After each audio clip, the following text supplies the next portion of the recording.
बिस्मिल्लाहिर्रहमानिर्रहीम। अस्सलाम वालेकुम। ये आपका अपना डिजिटल प्लेटफॉर्म है। मैं तारिक मतीन हूँ। वल्लाहु खैरुल माकिरीन।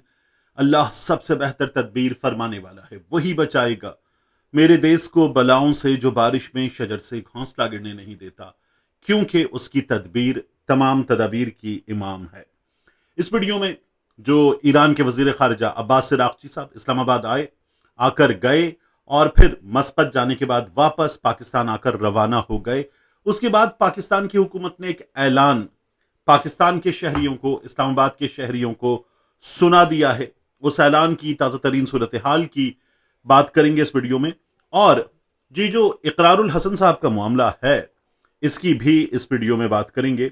और मैं इसमें कुछ सवालात हैं जो आपके सामने रखूंगा। जाहिर है कि इकरारुल हसन साहब का ये जो मामला है ये बहुत ज़्यादा वायरल है, और इस मामले में कुछ चीज़ें ऐसी हैं जिन पर शायद बात नहीं हो रही, जो इकरारुल हसन साहब की अपनी गुफ्तगू में है, उस अहलकार की गुफ्तगू में है। तो इस पर भी बात करेंगे, बल्कि यहीं से बात शुरू करते हैं, फिर उसके बाद अब्बास इराक़ची साहब के पैगाम की तरफ जाएंगे। देखिए, लाहौर एयरपोर्ट पर यह वाकया पेश आया, जब तक वीडियोस नहीं आई थी उससे पहले खबर जरूर आ चुकी थी। कुछ सहाफ़ियों ने बता दिया था कि नई सियासी जमात के सरबराह का लाहौर के एयरपोर्ट पर झगड़ा हुआ है। अब कुछ लोग जो थे वो इस्तेहकाम पाकिस्तान पार्टी वगैरह की तरफ भी जा रहे थे, लेकिन फिर अंदाजा हुआ कि नहीं, ये इकरारुल हसन साहब की बात हो रही है। इकरारुल हसन साहब ने फिर एक वीडियो सामने आई, जो इकरारुल हसन साहब की तरफ से नहीं आई, कुछ और लोगों की तरफ से आई, कि इकरारुल हसन साहब एक अहलकार से, एक ऑफिसर से, जो उनके दावे के मुताबिक उनको लगता है कि शिफ्ट इंचार्ज था, उससे बहस कर रहे हैं और कह रहे हैं कि तुमने मेरे बारे में बात की। वो अहलकार कह रहे हैं कि नहीं, मैंने अपने कोलीग से बात की, मैं कुछ भी बात करूं आपके बारे में बात नहीं की। और कह रहे थे नहीं, तुमने मेरे बारे में बात की, तुमने गाली दी, तुमने मेरे खिलाफ बात की, तुम वर्दी में हो, तुमने सियासी बात की, तुम कैसे कर सकते हो। अच्छा, मैं आपसे सबसे पहले ये बात करूं कि मैं इस हक के हक में हूं। यानी इकरारुल हसन साहब जो हैं वो, या कोई भी आम पाकिस्तानी, उनको छोड़ दीजिए, वो एक लाइन में खड़ा हुआ है और एक मोअज़्ज़िज़ शहरी की तरह खड़ा हुआ है और अपने एक हक को इस्तेमाल कर रहा है। सफ़र करना उसका हक है, आज़ादी उसका हक है, बुनियादी हक है, वो उसको इस्तेमाल कर रहा है। और कोई शख्स उसके बारे में कोई बात करे, किसी और शख्स से बात करे और उसे पता चले, और वो बात जो है वो उसकी ज़ात के बारे में, उसके प्रोफेशन के बारे में, उसकी एक्टिविटीज़ के बारे में, उसकी सियासत के बारे में हो, तो उसे उस पर सवाल करने का भी हक है। और किसी को हक नहीं है कि वो किसी के बारे में इस तरह से बात करे कि वो मायूब बात हो। तो इकरारुल हसन साहब का दावा यह है कि उस अहलकार ने जो बात की वो मायूब बात थी। अब इसका कोई भी सबूत, यानी इकरारुल हसन साहब उससे बात कर रहे हैं और वो कह रहे हैं कि तुमने ये बात की, लेकिन उसने ये बात की, इसका कोई भी सबूत हमारे सामने इकरारुल हसन साहब भी नहीं ला सके। यानी उसने कोई बात की, वो ये कह रहा है मैंने अपने कुलीग से बात की। फिर वो कहते हैं कि तुम अल्लाह रसूल की कसम खाकर कहो, और अपनी वीडियो में इकरार साहब ने कलमा भी पढ़ा, कहो कि तुमने की, तुमने नहीं की, बताओ बताओ तुमने नहीं की। ये उससे वो बहस हो रही है और वो कहता है इंतहाई तहम्मुल के साथ कि नहीं सर मैंने नहीं की, नहीं सर मैंने नहीं की। अब इकरारुल हसन साहब उससे जो पूरी अपनी वीडियो में उसकी गुफ्तगू सुनवाते भी हैं, एक मौके पर उससे गुफ्तगू करते हुए ना, वो उससे माफ़ी मांगने का मुतालबा करते हैं, कुछ और बातें करते हैं, और फिर एक जुमला बहुत ही अजीब व गरीब लगा मुझे। वो कहते हैं, इकरार साहब क्या कह रहे हैं, ज़रा सा ये जुमला आप सुनिए, उनकी गुफ्तगू सुनिए, आपको अंदाजा हो कि वो क्या फरमा रहे हैं। आपको माफी मांगना पड़ेगी, नहीं जाएंगे अब यहाँ से, चले। ना ना ना ना ना ना ना ना ना, आपको माफ़ी मांगनी पड़ेगी। एक तो उससे मुसलसल मुतालबा था कि वो माफ़ी मांगे। आपके इर्द गिर्द मौजूद लोग जो आपके साथ हैं उनमें ना हों और दीगर लोग हों, और वो कह रहे हों कि हाँ इकरार साहब इसने आपसे ये बात की है, या उससे कह रहे हो कि तुमने ये बात की है, हमने सुना है, तो ऐसी गवाहियां सामने आ रही हों, तो फिर उससे मुआफ़ी का मुतालबा करें।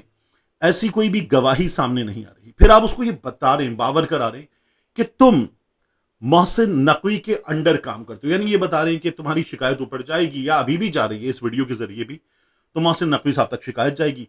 तो ये भी बताते हैं कि तुम मोहसिन नकवी के अंडर काम करते हो, तुम ये कैसे कर सकते हो। अब वो आगे क्या कहते हैं, बनो यार, अगर इसी रियासत में काम कर रहे हो, उसी मोहसिन नकवी के अंडर काम कर रहे हो, मर्द बनो यार, अगर इसी रियासत में काम कर रहे हो, उसी मोहसिन नकवी के अंडर काम कर रहे हो, मर्द बनो यार। ये इकरारुल हसन साहब ने उससे बात की, यानी उसको कि तुमने जो कहा है उस पर कायम रहो। अब ये भी आपका इसरार है कि उसने कहा है, उसको साबित कर दें कि उसने कहा है। फिर आगे जो बात इकरारुल हसन साहब ने की वो ये थी कि उसी मोहसिन नकवी के अंडर काम करते हो, उसी आर्मी चीफ की रियासत में काम करते हो। अब आर्मी चीफ की रियासत में काम करते हो कैसे कहा उन्होंने? उसी आर्मी चीफ की रियासत में काम कर रहे हैं, उसी आर्मी चीफ की रियासत में काम कर रहे हैं, उसी आर्मी चीफ की रियासत में काम कर रहे हैं। ये जो था ना, उसी आर्मी चीफ की रियासत में काम कर रहे हो। ये जो रियासत है ये रियासत पाकिस्तान है।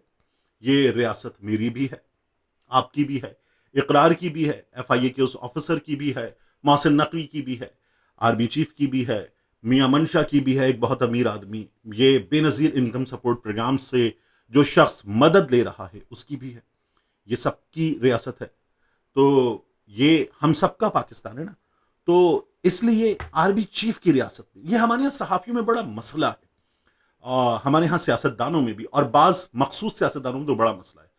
वो जो होता है ना कि रियासत जब चाहेगी, रियासत ने फैसला कर लिया, रियासत जैसे चलाएगी, मामलात रियासत के हाथ में हैं, रियासत से टक्कर लेना। तो इस्टेब्लिशमेंट से टक्कर लेना एक अलग बात है, फौज से टक्कर लेना एक अलग बात है, किसी एक शख्सियत, ताकतवर शख्सियत से टक्कर लेना एक अलग चीज है। रियासत से टक्कर लेना और रियासत से नहीं लड़ सकती तरह बात करना, ये जो है, इस तरह की बात करना, ये साबित करता है और ये बताता है कि हमारे यहाँ लोगों ने इस्टेब्लिशमेंट का नाम या फौज का नाम या किसी ओहदेदार का नाम रियासत रख दिया है। तो रियासत आर्मी चीफ साहब की तो नहीं है, ये आर्मी चीफ साहब की भी है, इकरार साहब की भी है, तारिक बतीन साहब की भी है, FIA वाले ऑफिसर साहब की भी है, सबकी रियासत है। तो ये जो इकरारुल हसन साहब अभी तो ताज़ा ताज़ा सियासतदान बने हैं, तो ये बात करना कि ये आर्मी चीफ की रियासत है, ये इकरारुल हसन साहब को तो बिल्कुल भी, यानी किसी को भी जेब नहीं देता। लेकिन अगर आप सियासत में आ गए हैं और आप एंटी स्टैब्लिशमेंट भी सियासत करेंगे, बल्कि सियासत तो होती एंटी स्टैब्लिशमेंट है, जो प्रो स्टैब्लिशमेंट हो जाए वो सियासत नहीं होती। PTI ने भी जब की तो गलत की है, बिल्कुल गलत की है। यानी PTI ने अपनी हुकूमत में बिल्कुल प्रो स्टैब्लिशमेंट सियासत की है।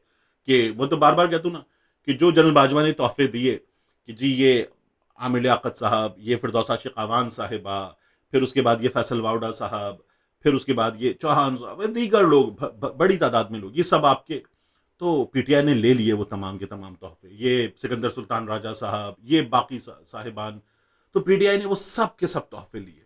तो PTI ने भी बड़ी प्रो इस्टेब्लिशमेंट सियासत की, नहीं करनी चाहिए थी। अब इमरान खान साहब एंटी इस्टेब्लिशमेंट सियासत कर रहे हैं। तो ये जो इकरारुल हसन बात कर रहे हैं कि ये आर्मी चीफ की रियासत है, तो ये तो बहुत ही नामुनासिब बात है। इकरार साहब को खुद चाहिए कि इस पर रुजू कर लें, नहीं करनी चाहिए थी बात, कैसे कर दी। और ऊपर से आपने किया क्या, आपने जो सियासी जमात बनाई है, मैंने अपने माइक को हिला दिया है, आपने जो सियासी जमात बनाई है, आपने सियासी जमात बनाई है या PTI मुखालिफ जमात बनाई है, ये बताएं आप। क्योंकि आपने सियासी जमात बनाई तो आप सियासत करेंगे, आप इलेक्शन लड़ेंगे, आप कुछ सीटें जीतेंगे, या आप एक सूबा जीत लेंगे, या आप पूरा जीत के मरकज में हुकूमत बना लेंगे, जो भी करना है आपको। तो वो सियासी जमात है ना, वो PTI मुखालिफ जमात तो नहीं है कि आपने किसी के कहने पे बना ली है। आपने ये तय कर लिया कि ये शख्स जो कह रहा है कि ये जवाद अहमद की तरह होगा, जलील होगा, रुस्वा होगा, नाकाम होगा, जो भी उसने कहा मुबई आपके बकौल, तो आपने तय कर लिया कि वो युथियापा कर रहा है, तो वो PTI वाला है, वो नून लीग का भी सपोर्टर हो सकता है। तो आपने ये कैसे तय कर लिया? फिर आपके पास गवाह थे ना, आप कह रहे हैं, आपकी वीडियो में भी लिखा हुआ है कि सारा एयरपोर्ट इकरार के साथ खड़ा हो गया। तो आप उन गवाहों की मदद से उनके सिग्नेचर लेते, वीडियो बनाते और उन गवाहों की मदद से बताते कि उस शख्स ने ये गुफ्तगू की, लोग बता रहे होते, और फिर आप दरख्वास्त देते, FIA में दरख्वास्त देते, उसके महकमे में, आप पुलिस में दरख्वास्त देते, सबूत देते और बताते कि उस शख्स ने ये बात की है, इस बात के सबूत मौजूद हैं। तो आपने वो भी नहीं किया, एक्शन लेना चाहिए था आपको, वो भी आपने नहीं किया। फिर उसके बाद आपने ये जो अनाउंस किया कि वो युथियापा कर रहा है और वो PTI का सपोर्टर है, ये तय कैसे हुआ? यानी अगर कोई शख्स आपको कह रहा है कि जवाद अहमद की तरह होगा, तो वो नून लीग का नहीं हो सकता, वो पीपल्स पार्टी का नहीं हो सकता, वो एक आम शहरी नहीं हो सकता कि जो जवाद अहमद को ना लाइक करता हो, आपको ना लाइक करता हो सकता है वो PTI को भी ना लाइक करता हो। तो आपने ये कैसे तय कर लिया कि वो PTI का सपोर्टर है? ये भी समझ में नहीं आता। फिर आप एक और चीज देखिए कि आप उससे बात कैसे कर रहे थे। आप उससे बात कर रहे थे, मर्द बनो ना यार, मर्द के बच्चे हो तो ना ना ना माफी मांगनी पड़ेगी। कभी आप कर रहे थे, कभी तुम कर रहे थे, यूं उंगली उठा के उसके बिल्कुल सीने के नजदीक ले जाके उसको प्रोवोक करने के अंदाज में ऐसे आप बात कर रहे थे। और वो आपसे कैसे बात करता हो, कहता सर मैंने आपसे बात नहीं की, मैं अपनी ड्यूटी कर रहा हूं सर। सर मैं अपने कोलीग से बात करता, सर मैंने आपसे बात नहीं की, मैंने आपसे बात नहीं की, सर मैं अपना काम कर रहा हूं। आप युद्धयापा कर रहे हैं। वो आपको आराम से बता रहा है कि सर मैं आपसे बात नहीं कर रहा, मैंने आपसे बात की ही नहीं। लेकिन आप पूरे जोरों शोर के साथ चढ़ाई करते उसको बता रहे थे कि आप क्या कर रहे हैं। तो ये जो फर्क था कि वो गाली देने की बात आपने की, आपका रवैया ऐसा लग रहा था कि आप उसको गाली दे सकते थे, दे चुके थे, गाली देने के लिए तैयार थे। वो शख्स बहुत तहम्मुल के साथ बात कर रहा था, कम से कम वीडियो में। अगर उसने कहीं और कुछ किया है तो मुमकिन है वो भी किया हो, लेकिन वो बहुत तहम्मुल के साथ बात कर रहा था। फिर आप एयरपोर्ट पर वीडियो बना रहे थे, लोग जमा करके उस शख्स को हैरास कर रहे थे। ये भी नामुनासिब है। उस शख्स ने किया है तो इस बात का सबूत दीजिए, आना चाहिए।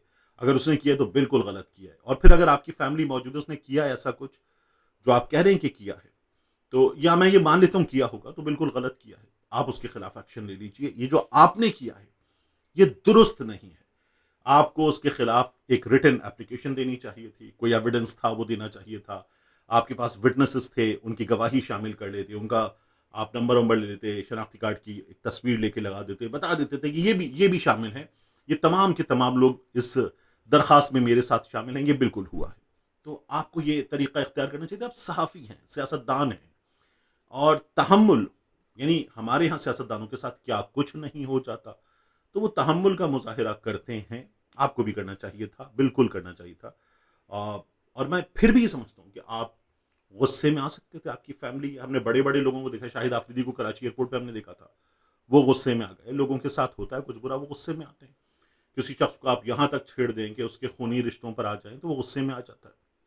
मेरे साथ होता है, सबके साथ होता है। लेकिन आप अब पॉलिटिक्स में आ गए, तो अब आपसे डिमांड ही मुख्तलिफ होगी। अब आखिर में बात कर लेते हैं ईरान के वजीर खारिजा की। ईरान के वजीर खारिजा पाकिस्तान वापस आए। पाकिस्तान से जब वो मस्कत गए तो पाकिस्तान के जहाज में गए, पाकिस्तान वापस आए, अपना मिराज का तैयारा लिया और फिर वापस चले गए। अल जजीरा ये बता रहा है कि उन्होंने, ईरान ने अपनी रेड लाइंस पाकिस्तान को बता दी हैं कि वो यूएस को बता दे। ये अल जजीरा पर ब्रेकिंग चली है। तो अब्बास इराक़ची साहब बता के चले गए। उसके बाद इसहाक डार साहब ने ट्वीट किया, और इसहाक डार साहब ने ट्वीट करके हमें जो अल्फाज बताए हैं, जो बात की है, वो है इस्लामाबाद में सरीना होटल और रेड जोन के अतराफ ट्रैफिक पाबंदियां आज खत्म हो गई हैं।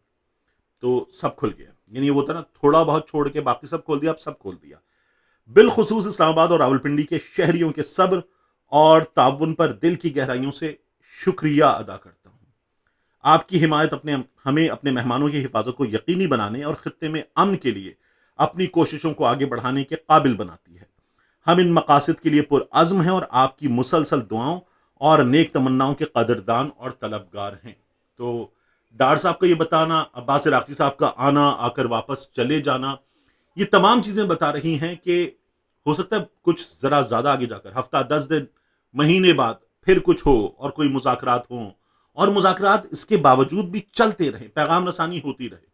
यानी जब मुलाकात नहीं हुई थी तब भी पैगाम रसानी हो रही थी, जब लड़ाई हो रही थी, मिसाइल चल रही थी, तब भी पैगाम रसानी हो रही थी। तो अब भी पैगाम रसानी जारी रहे और किसी चीज़ की तरफ पहुंच जाएं, ब्लॉकेड ख़त्म हो, ईरान पर पाबंदियां ख़त्म हो, आबनाए हुर्मज़ खुल जाए और सब कुछ नॉर्मल हो जाए तमाम मुल्कों की मईशत के लिए, और इस रीजन के जो मजलूम लोग हैं, जो महकूम लोग हैं, जो गरीब लोग हैं, उनके लिए भला हो।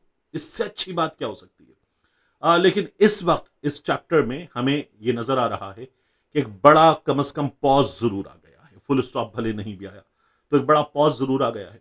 पाकिस्तान ने जो एफर्ट की, ज़बरदस्त। अमेरिका ने जो गुंडागर्दी की, वो अमेरिका का तरीक़ा, और गुंडागर्दी ताकतवर दिखाता ही है, तो वो दिखा रहा था अमेरिका। पाकिस्तान की इस हुकूमत से, अता तारड़ साहब, इसहाक डार साहब, शहबाज शरीफ साहब, इन लोगों से मुझे कम से कम इतनी शिकायत ज़रूर है कि हमने जब इजहार किया ना, जैसे अता तारड़ साहब का वो जो ट्वीट था तब, या डार साहब की गुफ्तगू थी, या ताहिर अशरफी साहब की गुफ्तगू थी, उसमें यह जरूर मौजूद था कि अमेरिका की बात मान ली जाए, ईरान मुज़ाकरात की मेज पर आ जाए, समझा रहे हैं बात ठीक है, मान ली जाए, तस्लीम कर लिया जाए। ये दोनों तरफ होना चाहिए था, यह अमेरिका के लिए भी होना चाहिए था और ईरान के लिए भी होना चाहिए था। मुमकिन है अमेरिका के लिए हो, अमेरिका से कहा गया हो, लेकिन जो पाकिस्तान का अनाउंस्ड इजहार था, उस इजहार में कहीं भी अमेरिका के लिए यह बात मौजूद नहीं थी, ईरान के लिए थी। मिलते हैं इंशाल्लाह आपसे अगली वीडियो में।